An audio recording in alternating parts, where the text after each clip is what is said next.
হজ কয় নাম্বার? ইসলামের রুকুন হিসাবে হজ কয় নাম্বার? কথা বলেন।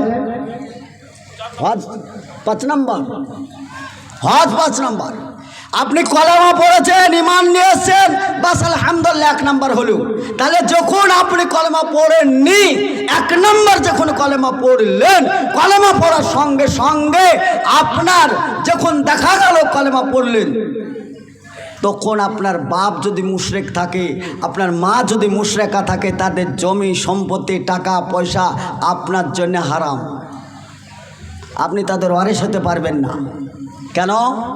ইয়া আইয়ুহাল্লাযিনা আমানু ইন্নামাল মুশরিকুনা নাজাসুন, মুশরিকরা নাপাক, অতএব তাদের খাদ্য দ্রব্য সব কিছু নাপাক।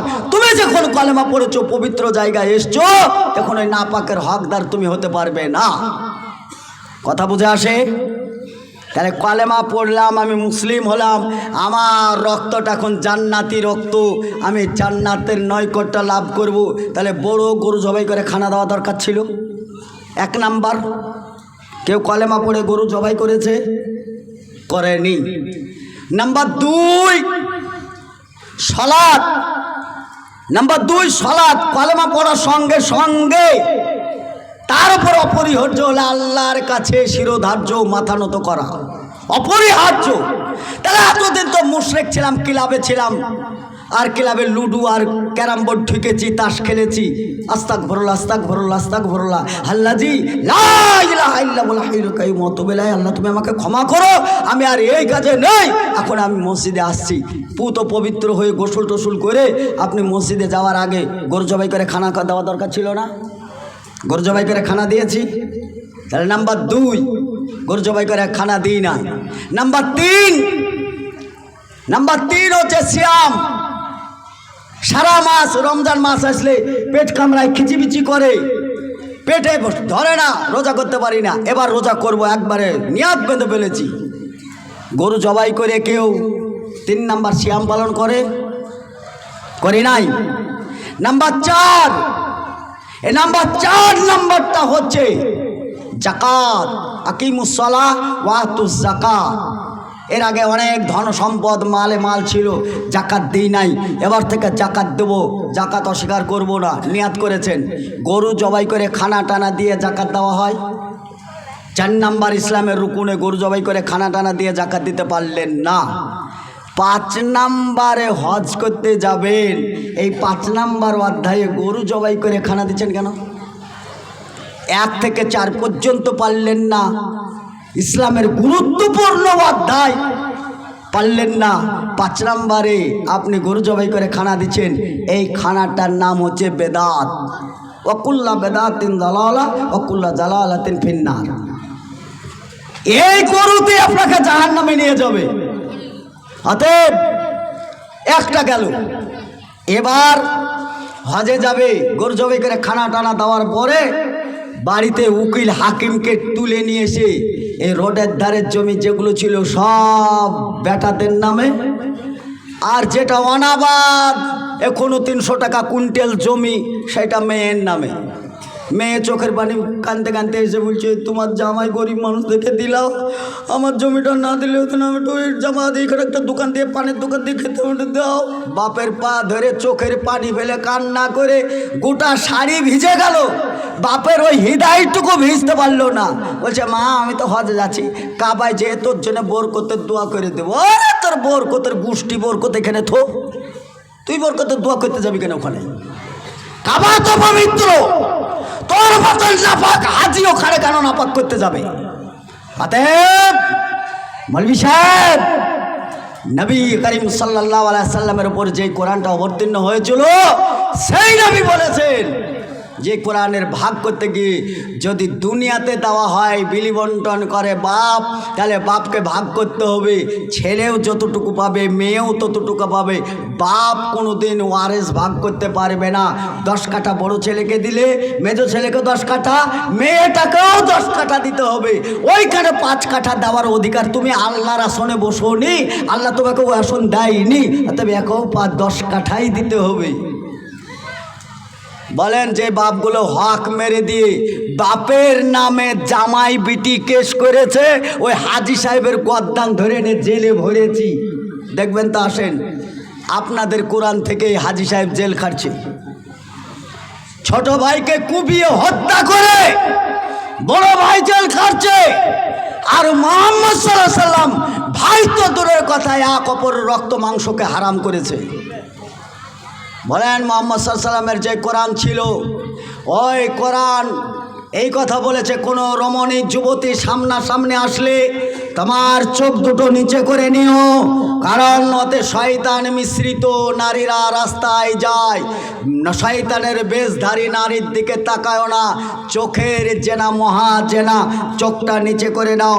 মুহাম্মদ সাল্লাল্লাহু আলাইহি সাল্লামের জামানায় কই কোরআন থেকে সাহাবীরা ফুটফুটে সুন্দরী রমণী গিয়েছে, তারা টের পায়নি, তাকায়নি, মাটির দিকে তাকিয়ে নিচে মুখ করে গিয়েছে।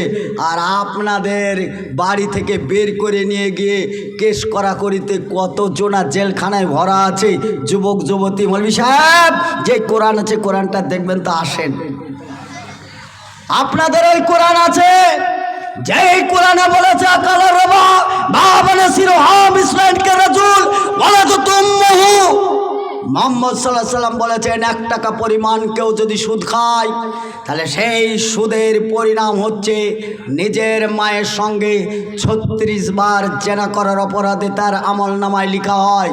মৌলভী সাহেব, যে মুহাম্মদ সাল্লাল্লাহু আলাইহি সাল্লাম সুদকে হারাম করেছে, আপনার এলাকায় স্বয়ংবর গোষ্ঠী সব মুসলিমের নাম দিয়ে বন্ধন গোষ্ঠী নারীরা আজকে সমিতি খুলেছে, সুদের কমিটি, পুরুষরা হয়েছে। আপনাদের কাছে যে কোরআন আছে সেটা তো সুদ জায়েজ করেছে, মুহাম্মদ সাল্লাল্লাহু আলাইহি সাল্লাম এই সুদকে হারাম করেছিল, মায়ের সঙ্গে জেনা করা পাপের অপরাধ করেছিল। এসব তার আনে দারে উকাল্লাবুল লাইলা ফিন্নার। আল্লাহ রাব্বুল আলামিনের নবী বলেছেন, রাত ও দিনের পরিবর্তন আল্লাহর পক্ষ থেকে হয়। মুহাম্মদ সাল্লাল্লাহু আলাইহি সাল্লাম বললেন, কোন জামানাকে, কোন রাত্রিকে, কোন দিনকে, কোন বর্ষাকে, কোন গাজলকে তোমরা গালি দিও না, কারণ এই পরিবর্তনটা একমাত্র আল্লাহর পক্ষ থেকে আসে। কালী পুজোর নাম দিয়ে, কালী পুজোর নামে তাম্বু খাটিয়ে অ্যানাউন্সমেন্ট করে আনুষ্ঠানিকভাবে তারা তাস খেলে, তাস জুয়া খেলে, জুয়া খেলতে খেলতে খেলতে নিজের অর্থ সম্পদ সব হারার পরে নিজের বিবিকেও 2 দিন 4 দিনের মতন হারাহারি করে চলেন। তাস খেলার অপরাধে তাদেরকে জেলে ভরেছি, ওই শালোরা সব জেলে আছে, আর তার বিবিদেরকে 2 দিন 3 দিন হেরেছে, তার অপরাধে তাদেরকে নিয়ে এসে আমরা থানায় রেখেছি। মৌলভী সাহেব, যেই কোরআনে জুয়া খেলাকে হারাম শুধুই বলে নাই, মুহাম্মদ সাল্লাল্লাহু আলাইহি সাল্লাম বলেছেন, কোনো ব্যক্তি যদি জুয়া খেলে আর কেউ যদি বলে চলো জুয়া খেলতে যাই, জুয়া খেলি, সে জুয়া খেলেনি। রাসূল বললেন, এরপরে আস্তাগফিরুল্লাহ আস্তাগফিরুল্লাহ করে সালাত আদায় করতে যাবে।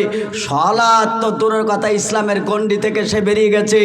10 জন ফকিরকে 1.25 কিলো 1.25 কিলো করে চাল দিয়ে আল্লাহর কাছে আত্মসমর্পণ করে পুত পবিত্র হয়ে নতুনভাবে ইসলামে দীক্ষিত হতে হবে। তার আগে যদি মারা যায়, সে কাফেরের হালাতে মারা যাবে, তার জানাজা পর্যন্ত অনাদায় করতে হবে। মুহাম্মদ সাল্লাল্লাহু আলাইহি সাল্লামের দায়িত্বহীন ভাষায় মৌলভী সাহেব, আজকে আপনাদের জাত যেই হাদিসে বলেছে এই রাত আল্লাহর, ওই রাত আল্লাহর, সার্বভৌমত্বর মালিক আলহামদুলিল্লাহ রাব্বিল আলামিন, আপনি কালী পূজার নাম দিয়ে ওই রাত্রিটা কালী পূজার রাত বলে আপনারা তাস খেললেন। যেই তাসের কথা মহানবী বলেছেন, কেউ যদি তাস খেলে, কেউ তাসকে যদি রুইতন বলে, কেউ হরতন, কেউ বলে ইস্কাফন, কেউ বলে গোলাম, কেউ বলে বাঁদি, কেউ বলে টেকা, কেউ বলে সাহেব, কেউ এইরকম যদি তারা তাস খেলে, তাসে বাড়ি মারে, তাসের সঙ্গে নাড়াচাড়া করে, রাসূল সাল্লাল্লাহু আলাইহি সাল্লাম বললেন সে নিজের মায়ের লজ্জা স্থানে বাড়ি মারা সমতুল্য পাপ হয়। যে তাসে বাড়ি মারে সে মায়ের লজ্জা স্থানে বাড়ি মারে। বলেন মৌলভী সাহেব, ওয়াকুর রাব্বিরহামহুমা কামা রাব্বায়ানি সাগীরা, কোরআনে বলেছিল মা বাপের সেবা যত্ন করো, তাদেরকে শব্দ বলো না, মায়ের পায়ের তলে জান্নাত। আপনাদের নবী মুহাম্মদ সাল্লাল্লাহু আলাইহি সাল্লাম কোরআনকে নিয়ে এসে মায়েদের সম্মান দিয়েছেন। একজন বুড়ি মহিলা লাঠি ধরে টুক টুক টুক টুক করে সামনে আসে, আল্লাহ রাসূল এগিয়ে গেলেন। যাওয়ার পরে বুড়ির হাতটা ধরলেন, ধরার পরে খোশামদিদ ওয়েলকাম জানালেন। তার মাথার রসুলের মাথার পাগড়িটা খুলে দিয়ে বিছানা বিছিয়ে দিয়ে ওই বুড়ি মহিলাকে আদর যত্নে বসার আহ্বান জানালেন। সাহাবীরা অবাক হয়ে তাকিয়ে থাকলেন। বুড়িটা চলে যাওয়ার পরে, ওই বুড়ি মহিলা চলে যাওয়ার পরে আল্লাহ রসুল সাল্লাল্লাহু আলাইহি সাল্লামকে জিজ্ঞাসা করা হলো, এই মহিলা কে ছিল যে আপনার পাগড়িটা খুলে তাকে আসন বানিয়ে বসতে দেওয়ার আহ্বান জানালেন? মহিলাটা কে? রসুল বললেন, মহিলাটা ছিল অন্য কেউ নয়, এই মহিলাটা ছিল যে এই মহিলাটা হচ্ছেন আমার মা। তার দুধ পান করেছিলাম গো, এই দুধের ঋণ। শুধু মাথার পাগড়িটা না, মুখের চামড়া কেটে যদি তার পাপোশ বানানো হয় আর সে যদি হেঁটে বেড়ায় তবু তার ঋণ শোধ করা অসম্ভব। যার জন্য আমার পাগড়িটা দিয়ে মাকে ওয়েলকাম জানিয়েছিলাম। আপনাদের তো মাশাআল্লাহ মা বাপ নেই, আপনারা তো এমনি চলে এসেছেন জিবরিল আমিনের মতন অবতর। হ্যাঁ, আপনাদের ওয়াজ করে লাভ নেই। রসুলের মাথার পাগড়ি বিছিয়ে মায়ের ইজ্জত দিলেন, আর আপনার মাকে নিয়ে আজকে সামাজিকভাবে ভাগিদার বসানো হয়েছে, পালাক কর্মে জায়গির দেওয়া হয়েছে। এই বেটা 3 দিন, ওই বেটা